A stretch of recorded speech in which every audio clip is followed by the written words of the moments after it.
Bonjour aux lecteurs de notre chaîne YouTube et aux membres du forum de rcmac.com. Alors, c'est juste une petite intro que je veux faire avant de vous mettre les vidéos de l'essai que j'ai fait du DB8. Alors, j'ai fait cet essai sur le circuit Bois de Rose.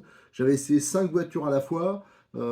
C'était un gros test. En fin de compte, je voulais, moi, tester les voitures et mettre deux débutants. C'était Jean-Luc et Didier aussi au pilotage et qui me donnent leur avis, qu'on fasse un petit classement. Les voitures, les avantages, les désavantages, l'agrément, enfin voilà. Et entre-temps, là c'était un peu long parce qu'il y avait une tempête, il y avait beaucoup de vent, hein, on était en alerte orange.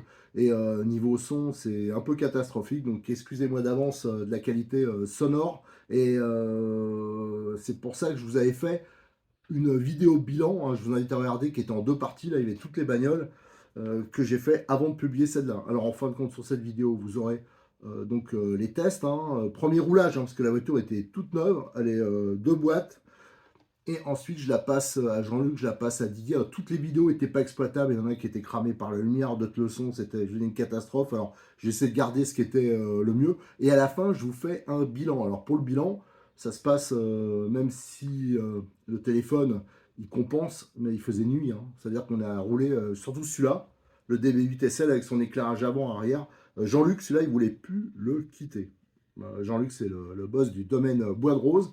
Ah, il a craqué sur le DB8 et je le comprends parce que c'est moi je connaissais le BX8 SL, donc une version un peu buggy, mais là je pense que c'est vraiment top quoi. Au niveau surtout les pneus. Moi ce qui m'a enchanté c'est la tenue de route et le comportement des pneus. Ça c'est le genre de pneus qui seront quasiment inusables et qui passent partout. On pourrait sur la glisse et sur la glisse avec ces trois différentiels la voiture elle va vraiment bien. Allez je vous balance les vidéos hein, que j'ai pu sauvegarder suite à cette journée qui fut un peu difficile hein, parce que même sur le podium. Pourtant, je suis gros, hein, je peux vous dire que j'étais un peu embarqué. Et sur les sauts, tout ça, on voyait que ça changeait aussi le comportement des voitures. Bonjour aux lecteurs de notre chaîne YouTube et aux membres du forum de rcmac.com. Alors aujourd'hui, hein, je suis au domaine Bois de Rose pour venir faire des essais. Alors je ne sais pas si j'ai choisi la bonne journée parce qu'il y a un vent de fou. D'ailleurs, on est en alerte orange là à cause du vent, des rafales de plus de 110 km/h, je crois. Donc au niveau du son, ça va pas être terrible. Alors j'ai plein de voitures à tester. Là, il y a notamment le Swinger, la dernière version vert hein, qu'on vient de faire rouler là. Et là-bas, j'ai une table, vous allez voir, il y a 4 autres voitures. Je suis venu tester, donc il y a de la vidéo aujourd'hui. Hein. 4 voitures supplémentaires en plus du Swinger. Alors il y a des voitures qui m'appartiennent. Alors il n'y en a qu'une, hein. C'est en fin de compte le Flasher qu'on voit ici. Ça, c'est les voitures à Cyril. Hein. Donc il y a le Rogue, voiture de démo. Hein. Il y a le Rogue Charbon. Alors ça va être très intéressant à tester. Le tout nouveau XTT brushless. Et là, ça c'est la voiture d'un copain il voulait que je fasse le premier roulage, s'il y avait des petites bidouilles à faire, des choses comme ça, il me l'a prêté pour l'occasion. Et je pense que là aussi c'est intéressant parce que c'est le DB8 SL. Alors lui, notamment, je vais vous dire pourquoi il l'a acheté, c'est parce que dès qu'il va faire beau, on va faire des nocturnes ici. Et cette voiture déjà, elle a une petite gueule sympa, tout ça avec les pneus, c'est mix, hein, ça peut rouler sur le goudron, sur la terre, là il n'y a pas de problème d'usure. Et en plus il y a une méga rampe de phare devant, une méga rampe derrière, et c'est ça qui l'intéressait. Voilà, pour le look un peu, le côté pratique, et c'est une voiture qui n'est pas trop chère. Donc avec la radio, par rapport aux anciens DB8, maintenant il y a la même radio que sur le Rogue. Voilà. Alors ça c'est une vidéo, je vous ai déjà fait une voiture, je vous ai déjà fait la présentation.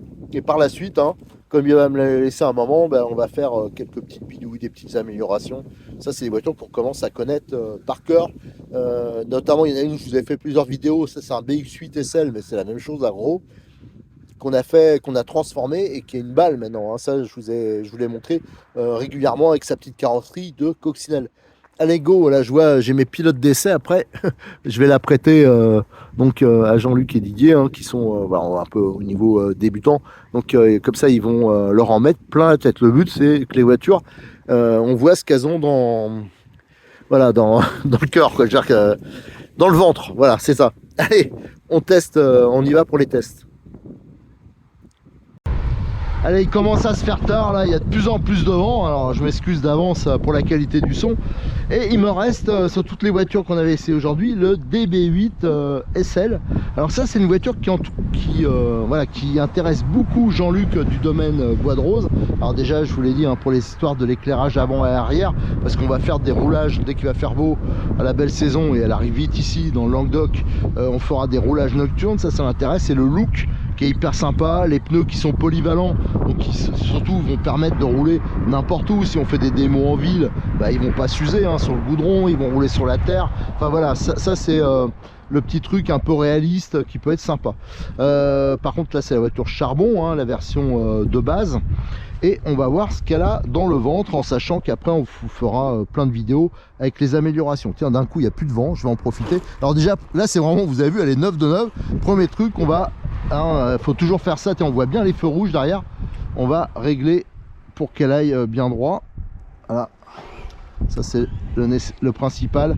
Alors j'ai vu qu'il y avait une petite chose à faire, c'est au niveau de la géométrie à l'avant. Les suspensions en fin de compte elles remontent trop. Et il y a trop de variations de géométrie, alors ça je le réglerai. Ouais, là elle semble pas mal. Hop, alors ça faut toujours faire attention de bien régler, parce qu'autrement on peut pas piloter une voiture qui va pas droit. Allez hop, là on voit bien la rampe. Allez, alors je vais déjà voir. Alors déjà je vois que la voiture, à mon avis, niveau suspension, il y a sûrement un réglage à faire au niveau des ressorts, parce qu'elle penche d'un côté un peu. Ah, vous voyez, c'est des pneus, en fin de compte c'est des pneus de short course qu'il y a là-dessus. Tiens, je vais piloter un peu d'en bas avant de monter. Et après je vais la passer, là ils sont les fers, parce que au domaine Bois de Rose il y a un circuit de trial, et ils sont en train de faire un peu de trial là. Mais de vrais trial, avec des vraies motos de trial. Alors on alterne la RC, la moto, enfin ici c'est bien, c'est polyvalent. Ah bah... Voilà. SDB8, ouais, je m'en doutais, voilà ce type de pneus. Il n'y a pas de crampons rien, on voit c'est des pneus un peu route, mix, et en fin de compte ça va bien parce que ça accroche, regardez. Hop, et un peu de glisse, et je trouve ça nickel. Alors c'est sûr qu'il n'y a pas une vitesse de pointe extraordinaire, mais je trouve que c'est déjà pas mal pour un modèle charbon. Faut voir que pour un débutant c'est déjà largement suffisant. De toute façon je vais le voir tout à l'heure quand ils vont le piloter, ils vont être, je suis sûr qu'ils vont être un peu en difficulté. Et ça tient, mais ça tient super bien la route. Alors là je suis... Hop là, bah ouais, je suis très bien. De toute façon je connais, c'est une voiture. Ah bah tiens, je lui ai mis une première gamelle. J'ai le BX8 SL que je vous ai fait plein, que j'ai passé en version brushless, et je peux vous assurer qu'il va aussi vite qu'un TT 1 8ème. De toute façon c'est l'échelle 1 8ème, c'est un 10ème XL. Mais niveau, regardez, ici c'est un truc qui glisse vraiment au niveau accroche. Alors c'est sûr qu'il n'y a pas une puissance de malade, mais je trouve que c'est suffisant, regardez. C'est suffisant pour s'amuser. Alors bien sûr, faut pas les mettre avec un accu NIMH, parce que là ça va se traîner. Bah, ça va, moi je trouve que... Ouais, voilà, je regrette de ne pas l'avoir fait rouler avant. Je me disais, ouais, j'ai déjà le BX8 SL. Et c'est vrai que j'avais essayé une version brushless une fois, ça m'avait pas convaincu. Alors maintenant avec la nouvelle radio, je rappelle, maintenant c'est la radio la même qu'il y a sur le Rogue. Elle est déjà beaucoup mieux que la radio, l'ancienne radio Obitech. Moi je trouve la prise en main, alors en plus moi je la tiens comme ça à l'envers. Alors tenez compte aussi au niveau pilotage que moi je pilote, je suis gaucher. Et quand c'est comme ça, je passe de radio gaucher sur mes voitures perso à des radios droitiers. C'est pas toujours évident, notamment pour la gestion du frein. Non, franchement très très bien. Ouais, moi ça me plaît. Ça saute bien. Et surtout, voilà, moi ce que j'aime, une voiture qui est pas chère à la base, ce que je veux c'est qu'elle reste économique. Et là, c'est des pneus un peu au look réaliste. Et ça c'est des pneus, on sait très bien qu'ils vont pas s'user. Donc déjà on va faire des économies à ce niveau là. Alors que des pneus économiques, en plus ça accroche, et que ça soit polyvalent, pour moi c'est le pneu idéal quand on fait du loisir et qu'on n'a pas un budget de fou. Parce que je peux vous dire, les pneus, regardez un peu ceux qui débutent là, regardez le prix des pneus, vous allez vite comprendre, surtout les pneus un peu spécialisés, que ça peut voilà, tout de suite exploser les budgets. Et là, là elle tient vraiment très très bien la route. tout à l'heure on roulait avec une voiture un peu qu'on peut considérer un peu de compétition, hein, un NXT. Je peux vous assurer que niveau glisse, alors il y a plus de puissance, c'est vrai, mais ça glissait beaucoup plus que ça. Là c'est le fait qu'elle... voilà, ça a pris la gamelle.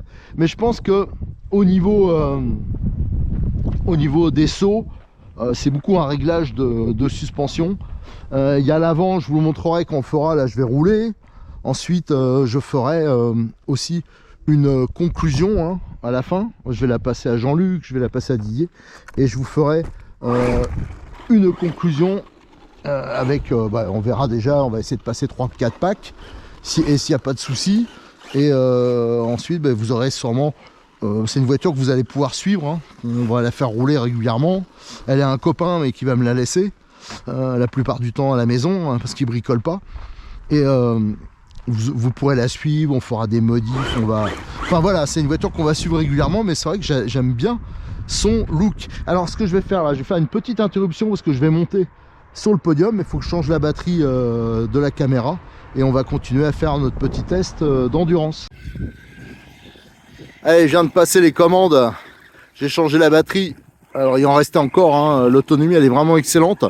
Je viens de passer la voiture à Jean-Luc, donc le DB8 SL, et je pense que ça il a craqué dessus, hein. En plus lui c'est un ancien pilote de rallye, hein, mais de vrai rallye, et je pense que c'est le genre de comportement qui va lui plaire, parce que la glisse, enfin tout ça. Alors bon, après il faut qu'il maîtrise un peu le bolide, mais regardez, là il va bien là. Regardez, nickel. Il va manger le XTT qui est derrière, le XTT qui roule depuis un petit moment. Là, franchement, c'est une bonne surprise aussi. Alors, peut-être pas au niveau tenue de route, mais par contre, au niveau solidité, il en a pris plein la tronche. Allez, hop, encore un pet, j'ai vu là-bas. Allez, Jean-Luc, attaque! Ça te plaît? Hein, bon, voilà, donc, faut toujours écouter. Aïe, aïe, aïe, aïe, partout. Avec son petit éclairage. Alors, comme il commence... la nuit va pas tarder à tomber, alors on voit de plus en plus le petit éclairage rouge. Alors faut que je me tire parce que j'ai... Oula, par contre j'ai pas l'appareil photo. Aïe aïe aïe, je sens, j'ai pris un coup de XTT dans les pieds. Ah, il y a des pilotes, je peux vous dire, il en prend plein la tête.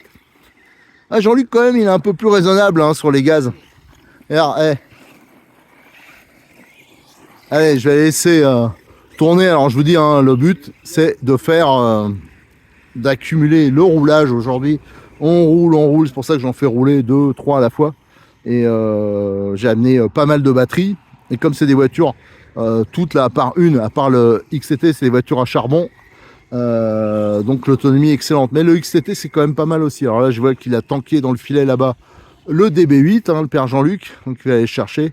Et en attendant, je vais faire un peu de photos. Je vais essayer, malgré qu'il n'y ait plus trop de lumière. Hop, alors, le DB8 vient de me faire une bonne cabriole aussi. Ça aussi, c'est plutôt une relativement bonne surprise aussi. Le DB8, hein, parce que pas le DB8, le XTT. Voilà, je les confonds tous, hein, parce que là, on n'a pas arrêté de rouler, pas arrêté. En plus, j'ai eu aucune galère. Donc ça, c'est un bon point. Allez, bing. Oh là là, s'il survit au carnage, lui, c'est que c'est qu'il est solide. Allez, à bientôt, à tout à l'heure plutôt pour le bilan.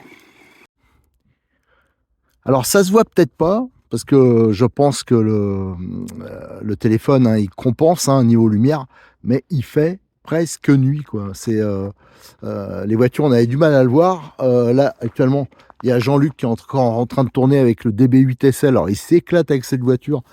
Sur la piste, surtout qu'il y a l'éclairage, donc ça permet de bien repérer.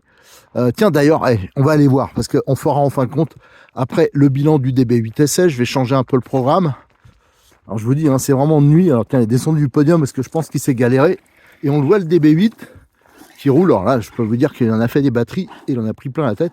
Et on voit, enfin j'espère que ça se voit, qu'il y a l'éclairage donc rouge derrière, qui se voit plutôt pas mal. Et devant, l'éclairage blanc, bien sûr, hein, une rampe de 4 feux à l'avant et 4 rouges à l'arrière. Voilà. Et je crois que cette voiture, elle plaît beaucoup à Jean-Luc. Toi, dans toutes celles que tu as essayées aujourd'hui. Oh là là, hop là. Très facile à conduire. Ça te plaît?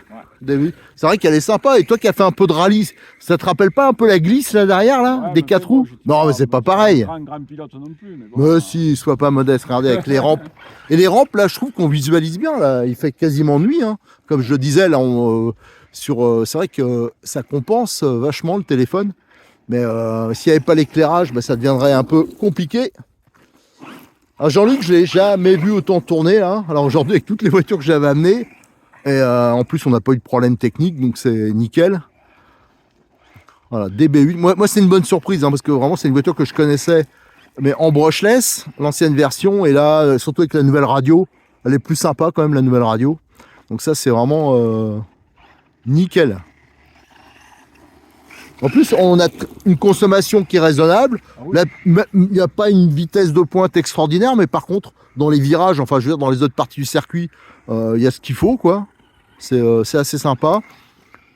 Comme je dirais dans les conclusions, hein, quand on aura terminé, on va regarder, on en profitera pour voir la chauffe, tout ça. Le moteur chauffe un tout petit peu. Alors, il y aurait peut-être moyen, peut-être de descendre une dent, ou alors peut-être mettre un petit radiateur supplémentaire, je sais pas, je me rappelle pas exactement comment c'est monté, mais bon, on les a utilisés de façon quand même assez intensive, hein. Il n'y a pas eu spécialement de pause ni rien. Donc ça c'est une très bonne surprise, ce DB8, parce que franchement j'avais peur, parce que moi j'ai connu l'ancien, c'est vrai qu'on a eu des problèmes au niveau des cellules, des trucs comme ça. Là apparemment il n'y a plus de soucis à ce niveau-là. En plus ils ont sorti depuis des petites options qui permettent de le faire évoluer si besoin. Donc ça c'est une très bonne chose. Allez, de toute façon je vous fais la conclusion tout à l'heure. Allez, le DB8 là, Jean-Luc, il vient de faire le dernier roulage, hein. Comme je vous dis, il fait quasiment nuit. D'ailleurs ça se voit au niveau de l'éclairage. Regardez, les LED là, on les voit bien. Et si je vais vers le sol, regardez, ça se voit, hein, ça éclaire plutôt pas mal. Alors, le premier truc qu'on va regarder, c'est cette histoire de chauffe. Alors, normalement, pour ouvrir, ça c'est pratique, il y a un serre-clip enlevé. Hop, et ça bascule. Regardez, ça aussi c'est pratique. Et est-ce que c'est chaud? Un peu, combien à ton avis? 60 degrés? En gros, ouais. Ouais, je laisse le doigt dessus. Bon, faut pas le laisser une heure. Bon, c'est bon, tu peux le laisser. Donc voilà. Alors donc, ça c'est bon. Alors qu'est-ce qu'on peut dire sur cette voiture? Alors là, niveau autonomie, bon, ça dépend des batteries qu'on a mis, mais elle est vraiment très bonne. Là, je vais pas contrôler, on verra plus tard. Là, mais un bon quart d'heure. Après, attends. Alors, est-ce que ça vaut est-ce que j'ai le testeur? J'ai le testeur là. Oui, un bon quart d'heure. J'ai coupé le temps de mettre le testeur. Allez, j'ai été obligé de mettre le flash, hein, parce que là, la nuit elle tombe hyper vite. Et il reste 57%. Ouais, donc on peut faire une demi-heure, 25 minutes, une demi-heure avec en tambourinant quand même. Donc c'est quand même plutôt pas mal. Bon, faut dire la batterie, même si elle est ancienne, c'est plutôt une batterie pas mal. Alors cette voiture, donc moi pour l'instant je suis satisfait. En plus on n'a eu absolument aucun problème. En plus, comme Didier l'a essayé, c'est si Didier l'a pas cassé, c'est solide. C'est solide, hein. Au niveau, et il y a plein de pistes de réglage, d'amélioration, comme notamment la suspension qui a une géométrie un peu bizarre. Ça il faudra la rectifier. Au niveau suspension aussi, au niveau hydraulique, il faudra retoucher surtout l'arrière, mais ça c'est des détails, mais c'est juste pour montrer qu'il y a pas mal de pistes d'évolution. Il y a un seul point qui me plaît pas trop, c'est au niveau de la fixation des sangles. Pour moi elles sont trop courtes, hein. Et la preuve, ça s'est barré pendant le roulage. Alors, la batterie elle est quand même bien calée, mais ça c'est quelque chose qu'on va revoir. Moi je pense que je ferai un montage comme j'ai fait sur le BX8 SL là, préparé brochesse que je vous avais fait avec une barrette. Moi je trouve que c'est beaucoup plus pratique. Pour le reste, on montrera, bien sûr il faudra classiquement un petit palonnier alu. Peut-être que je vais montrer un petit cerveau un peu plus rapide pour qu'on essaye de faire un peu plus racing, mais autrement franchement je suis plutôt content de cette voiture. Même globalement des voitures qu'on a testées aujourd'hui, moi je trouve que c'était pas mal. Donc Jean-Luc, hein, je rappelle. Moi si je dois faire une hiérarchie. Ah, vas-y. Celui-là en premier. Alors, allez. En second le flasher. Le flasher. En troisième le Rogue. Le Rogue. Et le T2M à la fin. Alors TZM, c'est plus une sorte de pneu. Voilà, ouais. Je trouve que C'est pas un problème de puissance parce qu'il y en a trop même. Trop même, ouais. Mais c'est vrai que. Mais bon, par contre, il en a pris. C'est celui Mais sûrement qui en a pris le. Il en a pris plein la gueule parce que comme il est dur à maîtriser, surtout Didier, par moment, il faisait n'importe quoi avec. Il s'est pris les plots et il n'a pas bougé. Donc de ce côté-là, il faut le reconnaître. Mais par contre, les pneus, ils sont pas adaptés à ton terrain. Voilà. C'est surtout ça le truc. Il n'y a pas de grippe du tout en fait. Alors que ceux-là, qui ressemblent à des pneus, comment dire, plus rallye, même mix, quoi. Mix. Mais en fin de compte, ils vont bien, quoi. Parce qu'ils sont tendres. Ouais, ils sont relativement tendres. Mais c'est pas des pneus, voilà, qu'on pourrait croire adaptés spécialement au circuit. Mais en fin de compte, ça va nickel. Allez, mais en tout cas, je vous remercie. Il y a le téléphone à Jean-Luc qui sonne. Je vous remercie et vous retrouverez bien sûr régulièrement le DB8 sur nos vidéos et aussi sur le forum de rcmac.com. Ça, c'est une voiture qui a beaucoup plu aujourd'hui. Il y en a pas mal qui l'ont testé et je pense qu'elle mériterait plus de succès qu'elle en a.